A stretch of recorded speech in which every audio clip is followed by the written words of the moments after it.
பேராசிரியர் நம்முடைய ஆய்வாளர் சுபகுணராஜன் தொகுத்த ஒரு புத்தகம் இருக்குது. சாதி ஒழிப்பு மாநாடுகளிலும் சாதி சங்க மாநாடுகளிலும் பெரியார் அப்படின்னு தலைப்பு போட்டு ஒரு புத்தகம். சாதி ஒழிப்பை பத்தி நாமெல்லாம் சாதியை ஒழிக்கணும்னு சொல்லக்கூடிய கருத்தாளர்கள் மட்டத்துல பேசிக்கிட்டு இருக்கோம். பெரியார் எங்க பேசியிருக்காருன்னா, சாதியை யார் போற்றி கொண்டிருப்பார்களோ அவங்கள்ட்டயே போய் சாதி ஒழிப்பை பற்றி பேசியிருக்கிறார் அப்படிங்கிறது அந்த புத்தகத்தினுடைய தலைப்புல இருந்து நம்ம புரிஞ்சுக்க வேண்டியது. எல்லா சாதி சங்கத்துக்கும் போயிருக்கிறார், எல்லார்ட்ட போய் சாதி ஒழிப்பை தான் பேசியிருக்கிறார். அங்க போய் அவங்கள வாருன்னு மாறி இருக்கிறார். அந்த துணிவு அவர்கிட்ட இருந்துச்சு. அந்த அளவுக்கு அப்படி போய் பயணம் பண்ணாரு. இன்னைக்கு நம்ம பார்க்க வேண்டியது இருக்கிறது, எந்த சாதி அமைப்பும் இந்த இடஒதுக்கீடு பறிபோகிறது என்பதற்காக வீதிக்கு வர காணும். எப்படி வர்றான்? சாதி பெருமை பேசக்கூடியவனா வர்றான், மீசையை முறுக்கிட்டு வர்றான், நான் ஆண்டதா சாதின்னு சொல்ல வர்றான், என்ன பட்டியலில் இருந்து வெளியேற்று அதுதான் எனக்கு கௌரவம்னு சொல்ல வர்றான், எனக்கு இடஒதுக்கீடு தேவையில்லைன்னு சொல்ல வர்றான். இந்த இடஒதுக்கீடை தந்து என்ன நீங்க ஒரு இழிவை சுமத்தி விட்டீர்கள், நான் வெளியேற நினைக்கிறேன், நான் கௌரவமா வாழ நினைக்கிறேன் அப்படின்னு சொல்றான். இடஒதுக்கீட்டை மறுப்பது கௌரவம்னு சொல்லக்கூடிய அளவுக்கு ஒரு சோசியல் இன்ஜினியரிங் நடக்குது. தமிழ்நாடு வரைக்கும் வந்துருச்சு. அது எங்கேயோ அங்க நடக்குது இங்க நடக்குதுன்னு நாம சொல்லி கடந்து போக முடியாத அளவுக்கு நம்ம கண்ணுக்கு முன்னாடி நம்முடைய சொந்த ரத்த பந்தங்களை, நம்முடைய சகோதரர்களை இன்னைக்கு அவங்க தன்மைப்படுத்திக்கிட்டு இருக்காங்க. அந்த தலைவர்களை தன்மைப்படுத்தி, அந்த அமைப்புகளை தன்மைப்படுத்தி, அந்த சமூகங்களையே தன்மைப்படுத்துறாங்க. அதுதான் மிக முக்கியமானது. ஏதோ ஒரு அமைப்பு வேலை போயிட்டான், ஒரு தலைவன் வேலை போயிட்டான், சரி அது அவன் எக்ஸ்போஸ் ஆயிட்டான் அப்படின்னு சொல்ல முடியாத அளவுக்கு அந்த சமூகமே இன்னைக்கு ஒரு குரல்ல பேச ஆரம்பிக்குது. அதுதான் பெருமிதம்னு பேச ஆரம்பிக்கக்கூடிய சூழல் வருது. ஒவ்வொரு சமூகத்துக்கு அது விரிவுபடுத்துறாங்க, அடுத்தடுத்த சமூகங்களுக்கு போறாங்க. இது ரொம்ப கூர்மையா நடக்குது இந்த அரசியல். இப்ப இந்த இடத்துலதான் நாம இடஒதுக்கீடு உரிமையா சலுகையா அப்படின்னு பேசிக்கிட்டு இருக்கிறோம். யாருக்கு பேசிக்கிட்டு இருக்கிறோம்? யாருக்கு இது போய் சேரணுமோ அவங்க பூரா அங்க போயிட்டு இருக்காங்க, அவர்களுக்கு பின்னால் போயிட்டு இருக்காங்க. இப்படிப்பட்ட இடத்துல இந்த ஓபிசி ரிசர்வேஷன் பறிப்பு பத்தி வீதிக்கு வராத பிற்படுத்தப்பட்ட அமைப்புகள், மருத்துவர் ராமதாஸ் அவர்கள் இப்ப ஒரு மூவ்மெண்ட் எடுத்தாரு, ஒரு போராட்டத்தை நடத்திட்டு இருக்காரு. 20 விழுக்காடு வன்னியர்களுக்கு இடஒதுக்கீடு கொடுக்கணும், தனி இடஒதுக்கீடு வேணும், சாதி வாரி கணக்கெடுப்பு நடத்தணும். அவர் இப்படி ஒரு முழக்கத்தை முன் வச்சிருக்கிறாரு. அது அதுக்கு பின்னால இருக்கிற அரசியல் அதெல்லாம் வேறு பொருள். இருந்தாலும் அவர் ஒரு கோரிக்கை, சமூக நீதி சார்ந்த ஒரு கோரிக்கை வச்சிருக்கிறாரு. அவர் வச்ச உடனே பாஜக ஆதரவு உள்ள, அவரும் பாஜக ஆதரவாளர் தான், ஆனா அவர் ஒரு கோரிக்கை வைக்கிறார். இன்னொரு பக்கம் பாஜகவினுடைய துணையோடு பாஜக ஆதரவு உள்ள இன்னொரு பிற்படுத்தப்பட்ட ஒரு அமைப்புகள்லாம் சேர்ந்து ஒரு கூட்டத்தை போடுறாங்க. ஒரு தேவநாதன் தலைமையில யாதவர் சங்கத்தின் தேவநாதன் ஒரு கூட்டத்தை ஒருங்கிணைக்கிறாரு. அதுல போய் நம்ம கூட்டணியில இருக்கக்கூடிய ஈஸ்வரனும் போய் கலந்துக்கிறாரு, பொங்கு ஈஸ்வரனும். பாஜகவில் இருந்து பேராசிரியர் சீனிவாசனும் அதுல கலந்துக்கிறாரு. எல்லா பிற்படுத்தப்பட்ட சமூகங்களையும் ஒருங்கிணைத்து, தலைவர்களை ஒருங்கிணைத்து ஒரு கூட்டத்தை போட்டு அவங்க எங்களுக்கு இடஒதுக்கீடு வேணும் அப்படின்னு கிளம்புறாங்க. அதாவது அவங்க இடஒதுக்கீடு வேணும்னு கிளம்புறது நமக்கு நல்லது. எல்லாரும் கிளம்புங்க, இவ்வளவு நாள் நீங்க கிளம்பாம இருந்தாலும் இப்ப கிளம்புங்கன்னு தான் நாம சொல்றோம். எல்லாரும் கேளுங்க, சமூகங்களுக்கான இடஒதுக்கீட்டை கேளுங்க. வெறும் அரசு பதவி, இந்த இப்போது இருக்கக்கூடிய அரசு துறை இடஒதுக்கீடு, பொதுத்துறை இடஒதுக்கீடு மட்டும் இல்ல, தனியார் துறையிலையும் கேளுங்க, உயர் பதவிகள்லையும் கேளுங்க. இடஒதுக்கீட்டினுடைய கோரிக்கை அடுத்தடுத்த கட்டத்துக்கு கொண்டு போங்க அப்படிங்கறத நம்ம முழக்கம். அதுக்காக நம்ம பேசிட்டு இருக்கிறோம். ஆனா எப்போது இடஒதுக்கீட்டுக்கு ஆபத்து வந்தாலும் ஆசிரியர் ஐயா அவர்களுடைய தலைமையில திராவிடர் கழக கூட்டத்தை ஒருங்கிணைக்குது, பெரியார் திடல்ல அனைத்து கட்சி கூட்டம் நடக்குது. எப்போது அதுக்கு ஒரு சிறு கீறல், ஒரு சிறு உரசல் வந்தாலும் உடனே அலர்ட் ஆகி உடனே எல்லா கட்சி தலைவர்களையும் கூப்பிட்டு, எல்லா பிற்படுத்தப்பட்ட சமூகங்களையும் கூப்பிட்டு, பட்டியலின சமூகங்களையும் கூப்பிட்டு கூட்டத்தை நடத்தி அடையாளப்படுத்தக்கூடிய அந்த வேலைகளை நாம தான் செஞ்சுக்கிட்டு இருக்கோமே தவிர இந்த பிற்படுத்தப்பட்ட ஒரு கூட்டமைப்பு அப்போ எப்பவுமே வரல.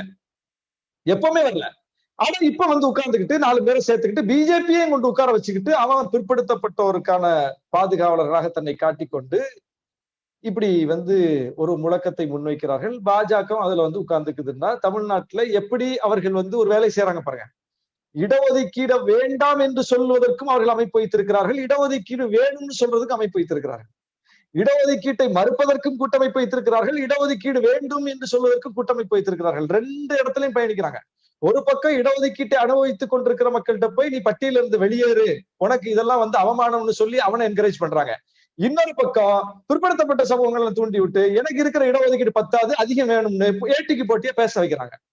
எவ்வளவு பெரிய வேலை தமிழ்நாட்டில் நடக்குது. அதுதான் இதுல பெரிய வேதனையா இருக்கு நமக்கு. இது வேற எங்கேயோ நடக்குதுன்னா சரி, அங்கெல்லாம் இடஒதுக்கீடு பற்றிய விழிப்புணர்வு வரல, சமூக நீதி பற்றிய பார்வை இல்ல, சமூக நீதி வரலாறு அவங்களுக்கு இல்ல, அதனால புரியாம அறியாம செய்யறாங்க, பாஜகவுடைய வலையில எளிதில் விழுறாங்கன்னு சொல்லலாம். தமிழ்நாட்டில் நடக்கிறது இதெல்லாம். இப்பதான் நாம ரொம்ப விழிப்போடு இருக்கணும். இப்பதான் நாம இன்னும் விரிந்த தளத்தில் நின்று பேச வேண்டிய இடத்திற்கு தள்ளப்பட்டிருக்கிறோம். அதனால இன்னைக்கு மாறி வந்திருக்கிற இந்த நவீன தொழில்நுட்ப ஊடகங்கள்ல பேசக்கூடிய ஒரு பெரிய கூட்டத்தை உருவாக்க வேண்டிய நெருக்கடி இருக்கு நமக்கு. இப்ப உட்கார்ந்து நம்ம கட்டுரை எழுதிட்டு இருந்தோம்னா அந்த கட்டுரை யார் படிப்பாங்கன்னு தெரியல. கட்டுரை எழுத வேண்டும் தான், ஆய்வுகள் செய்யப்பட வேண்டும் தான். அது ஒரு ஆய்வு வட்டத்தில் உள்வாங்கிக் கொண்டு வெளிப்படுவதற்கான ஒரு சொத்தாக அது தேவைதான். ஆனால் அதை உள்வாங்கிக் கொண்டு வெளிப்படுவதற்கான இந்த நவீன தொழில்நுட்ப ஊடகங்களை பயன்படுத்தி வெகுமக்கள் மயப்படுவதற்கான இந்த கருத்துக்களை கொண்டு போய் சேர்ப்பதற்கான ஏராளமான நூற்றுக்கணக்கான ஆயிரக்கணக்கான இளைய ஆளுமைகள் நமக்கு தேவைப்படுகிறார்கள். அப்படி ஒரு பெரும் படை இருந்தா மட்டும்தான் இனி வரக்கூடிய ஆபத்தை நம்ம முறியடிக்க முடியும், எதிர்கொள்ள முடியும். இன்னைக்கு வந்து சோசியல் மீடியா ஒரு ட்விட்டர் ட்ரெண்டிங் வந்து ஒரு வாரம் தமிழ்நாட்டினுடைய அரசியல் போக்க தீர்மானிக்குது. ஒரு நாள் ட்விட்டர் ட்ரெண்டிங் எப்படி மாறி பாருங்க. ஒரு நாள் ட்விட்டர் ட்ரெண்டிங், ஒரு நாள் ஹேஷ்டேக், அடுத்த நாள் மைய நீரோட்ட ஊடகத்தினுடைய போக்க மாத்துது, அதற்கு அடுத்த நாள் களத்தை மாத்துது. நீங்க வந்து ஐரோப்பிய ஒன்றியத்துல வந்து நம்முடைய தோழர்கள் ஒருங்கிணைத்த கூட்டத்துல எங்களுடைய தலைவர் பேசுறாரு மனுநூல் பத்தி. அதை வந்து துண்டா வெட்டி எடுத்து ஒரு நிமிடமா அதை சுருக்கி முன்னும் பின்னும் வெட்டிட்டு அவங்க எப்படி அந்த அந்த கருத்து பரப்புரை ஆரம்பிச்சாங்கன்னு பாருங்க, கூர்ந்து கவனிச்சீங்கன்னா தெரியும். ஒரு நாள் என்ன பண்றாங்க, திருட்டு பைய திருமாவளவன் அப்படின்னு ஒரு ஹேஷ்டாக் போடுறாங்க. ஒரு நாள் முழுக்க ட்விட்டரில் ட்ரெண்ட் பண்றாங்க. ட்விட்டர்ல ட்ரெண்ட் பண்ணிட்டு என்ன பண்றாங்க, அது ஏதோ சமூக ஊடகத்துல இப்படிதான் ஏதோ 4 பேர் இப்படி பேசுவானுங்க, ட்ரெண்ட் பண்ணுவானுங்க, அப்படி ஓஞ்சிரும் அப்படின்னு நாம நினைப்போம். ஆனா அது அப்படி இல்லை. அவன் ஒரு மூவ்மெண்ட்டை கிரியேட் பண்றான். ஒரு நாள் முழுக்க ட்விட்டர்ல ட்ரெண்ட் பண்ணிட்டு அப்படியே எடுத்துட்டு என்ன பண்றாங்க, அடுத்த நாள் அதை மெயின் ஸ்ட்ரீம் மீடியா கொண்டு வர்றாங்க. எப்படி கொண்டு வர்றாங்க, கமலாலயத்துல குஷ்பு உட்கார வச்சு பேட்டி கொடுக்க வைக்கிறாங்க. குஷ்பு உட்கார்ந்து பேட்டி கொடுத்தோட என்ன ஆயிடுச்சு, எல்லா சேனலும் போய் பிரேக்கிங் நியூஸ் போடுறான். எல்லாரும் பிரேக்கிங் நியூஸ் போட்டு சோசியல் மீடியால இருந்த விஷயத்த மெயின் ஸ்ட்ரீம் மீடியா கொண்டு வந்துட்டாங்க. மெயின் ஸ்ட்ரீம் மீடியா கொண்டு வந்தவங்க என்ன பண்றாங்க, அடுத்த நாள் சாயங்காலமே அரசை வச்சு வழக்கு பதிவு பண்றாங்க.